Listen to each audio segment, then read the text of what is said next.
This is an exclusive excerpt from the Stuff File program with Peter Anthony Holder. Over the last 25 years or so, I've had the pleasure to talk to some great stars of the past who, unfortunately, are no longer with us. I thought I would, over the next little while, feature a few of the past interviews I've been lucky enough to do. The first one up is a chat I had back in August of 1997. It was with actor Jerry Orbach, best known as Detective Lennie Briscoe, on the long-running NBC police drama Law & Order. Jerry was actually here in Montreal on vacation. He came to town to check out the Just for Laughs festival that summer. Just for Laughs, by the way, is another place that I work at. So it gave me a chance to catch up with him and go through his career just a little bit.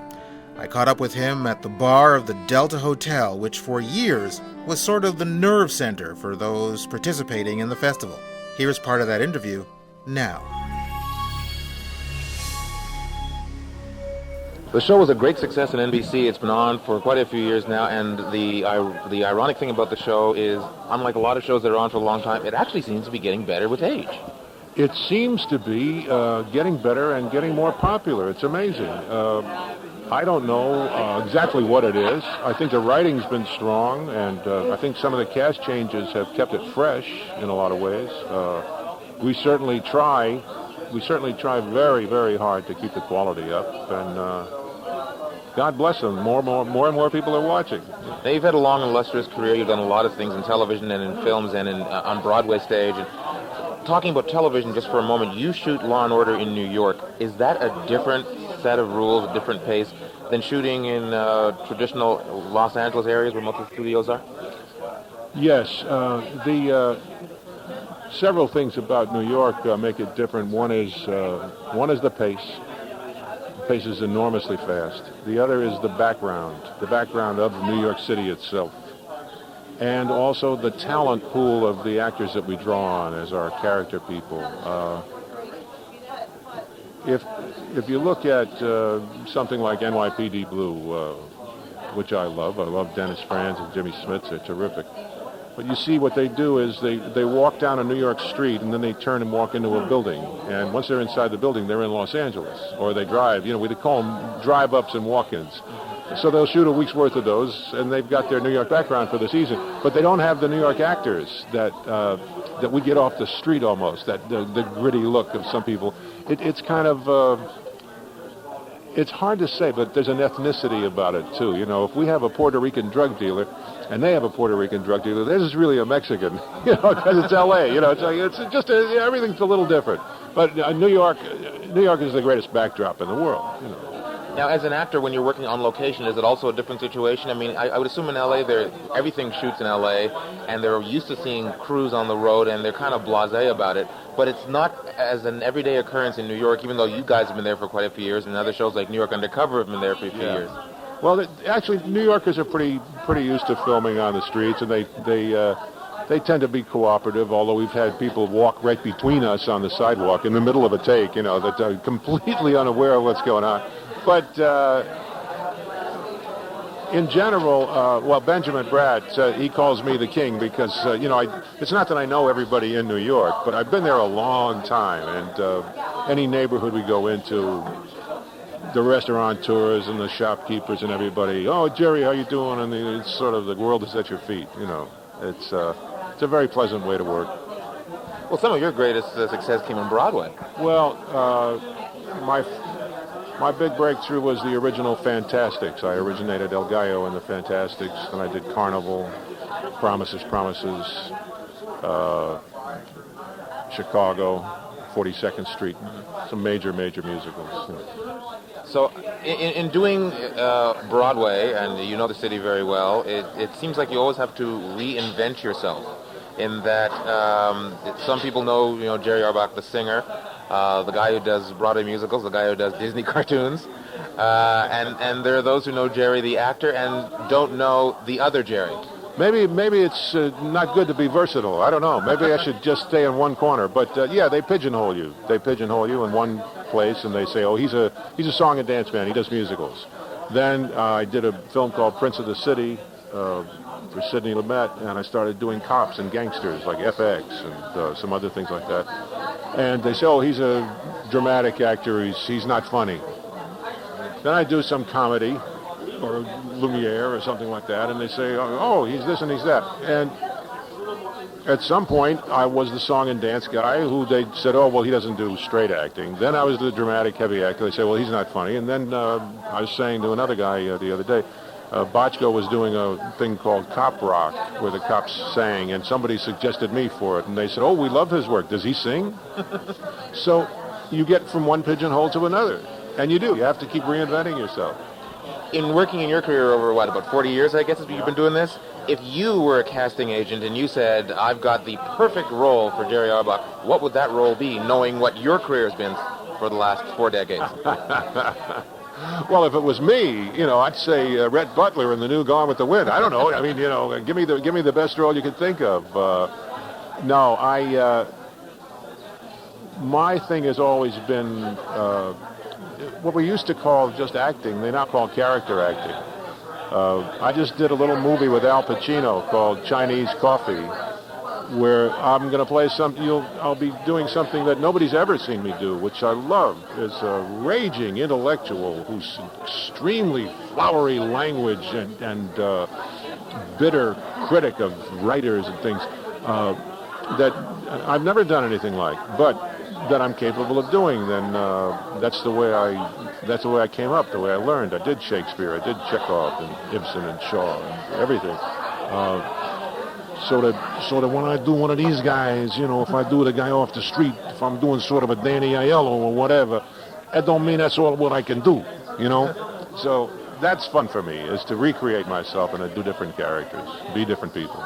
Now that you're so associated with Lennie Briscoe, first of all, did you do a lot of research with police officers when you got the role, and now that you had the role for so long, the reaction from actual police officers?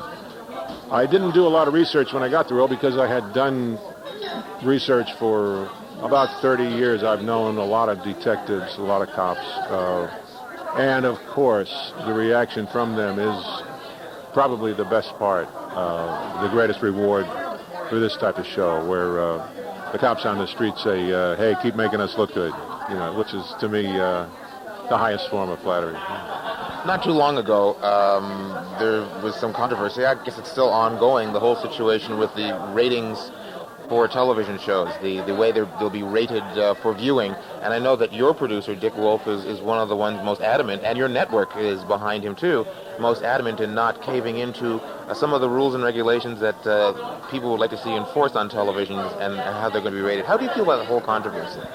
Well, I think all these letter ratings like violence and sex and strong language and, in the feature films you have PG-17 and R and X, and those seem to work all right because you see the child walking in and buying a ticket.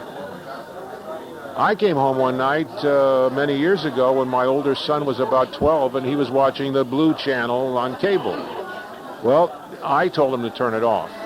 Parents have to determine that, because if there's 100 channels out there, unless you have some kind of blocker on the set, they're going to watch anything they want unless you tell them not to.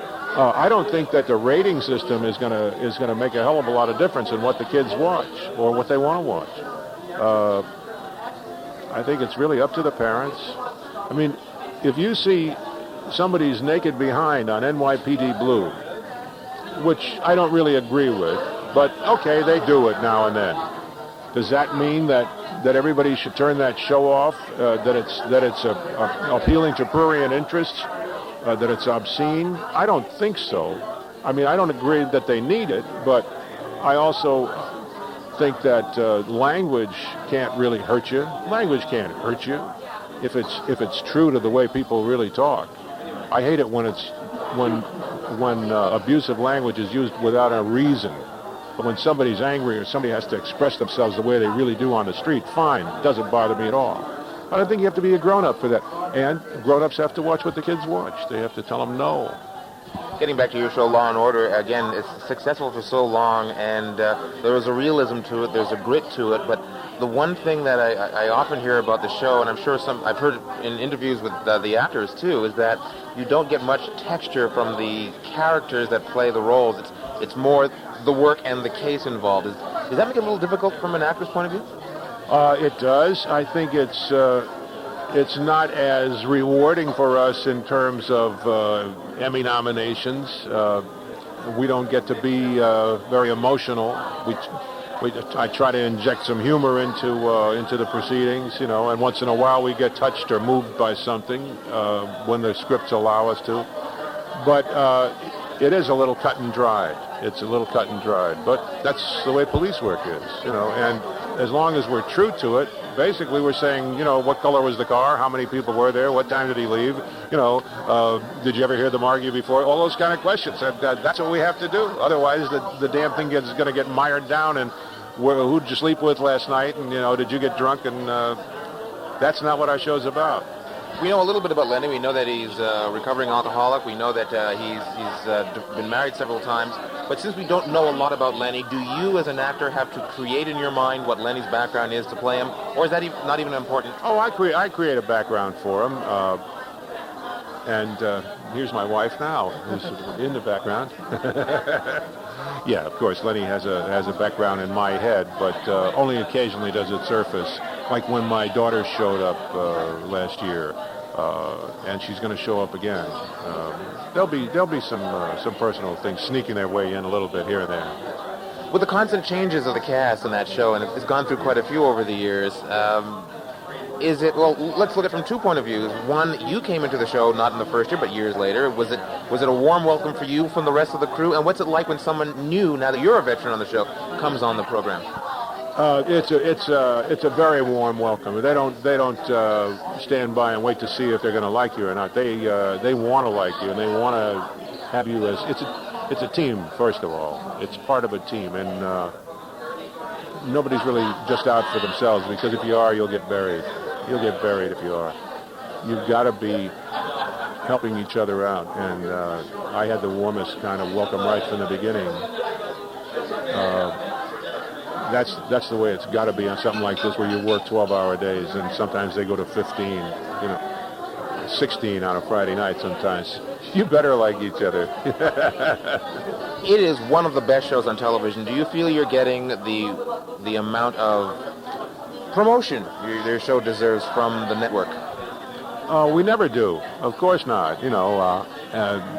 Homicide gets tremendous critical acclaim all the time. We're going to do a crossover with them, but Homicide's laying like number 75. We're up there in the 20s, which is great. We don't get the kind of promotion that the sitcoms get, certainly. And because the sitcoms make a lot of money for them. It's must-see TV, except it stops at 10 o'clock. They never, they say it's Seinfeld and Matt, it's so-and-so, and then you have to look at the TV. Oh yeah, there's Law and Order too. It comes on after all the fun's over. Yeah, we always feel we don't get enough promotion, but it's the same thing as being a show that's based in New York and saying, well, the LA shows get all the nominations for the Emmys, which is generally true, because people vote for the things that give them work, and most of the work is out there. But this year, maybe it'll be Law and Order's turn. The show's up for an Emmy, so... I find it's ironic that you probably get some of your best promotion on another network, A&E. That's right. Well, that's they don't compete with us. That's a nice cable network, and I think that people who at 3 in the morning or something, or 1 in the afternoon, flip on A&E, and they see an older episode of Law and Order, it may lead them to watch it on the network. And they say, oh, gee, I never watched this before. Let me check it out at Wednesday at 10, so that helps us. Do you get a chance to spread your wings a little bit and do other things besides Law and Order during your hiatus, for instance? Well, mostly I've just wanted to lay down and rest, but this year I did this movie, Chinese Coffee, with Al Pacino that Al directing, and it's basically a 2-character piece, just the 2 of us, so it's pretty exciting. I thank you very much for talking to us. My pleasure. That was an interview with actor Jerry Orbach, who played the role of Lennie Briscoe in the long-running NBC police drama Law and Order. I spoke to Jerry in August of 1997 when he came to town for the Just for Laughs Comedy Festival. Jerry Orbach passed away on December 28, 2004, from prostate cancer. He was 69. You've just heard an exclusive excerpt from the Stuff File program with Peter Anthony Holder. To hear any or all of the full hour-long shows, visit thestufffile.com. Stuff is spelled S-T-U-P-H. That's thestufffile.com. a presentation of Flying Fish Communications.